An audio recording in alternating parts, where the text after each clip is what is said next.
வேளாண் அவர்கள் பேசி முடித்துள்ளார்.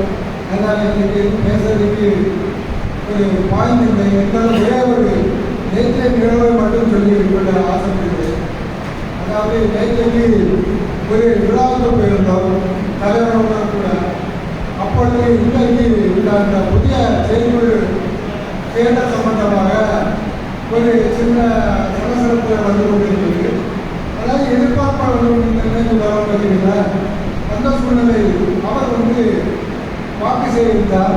அவருக்காக செய்திருக்கவில்லை, இன்னொருத்தருக்காக செய்திருந்தார். அப்பொழுது அந்த அம்மா சொன்ன வார்த்தை என்ன அப்படின்னா, அவர் என்ன சொல்றாரோ அவருக்கு ஓட்டு போடுவது. இது உனக்கு எம்ஜிஆருடைய நிலையெல்லாம் வந்து அதை கேட்பவங்க நம்ம சேவம் தான் வச்சுக்கோங்க.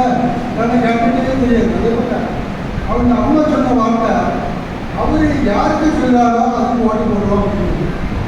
அதே போல உண்மையிலே சொல்ல போனா, அதாவது பொறுப்பை உணர்ந்து நல்ல முறையில் சிறப்பாக செயல்படுத்தி வருவது மட்டுமில்லாமல் அவர் தலைவர் மட்டுமில்லாமல் செயலாளராகவும் பொருளாளராகவும் செயல்பட்டு இருக்கக்கூடிய அளவு உள்ள சூழலை எப்போ பார்த்தாலும் வெளியில் காட்டுவதெல்லாம் அவர்களுடைய வார்த்தை இந்த சமுதாய நிகழ்வுகளை பற்றியும் காரியங்களை பற்றியும் டிஸ்கஷன் காரியங்கள் அந்த மாதிரி தான் நடந்துகிறது.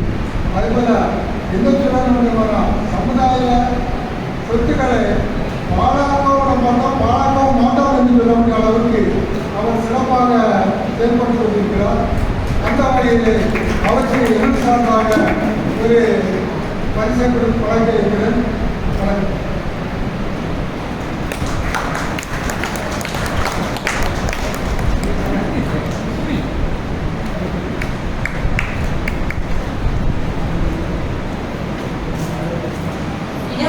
வழங்கியும் வாழ்த்துறை வழங்கிய திரு லக்ஷ்மணன் அவர்களுக்கு எங்கள் மனமார்ந்த நன்றியை தெரிவித்துக் கொள்கிறோம். அடுத்ததாக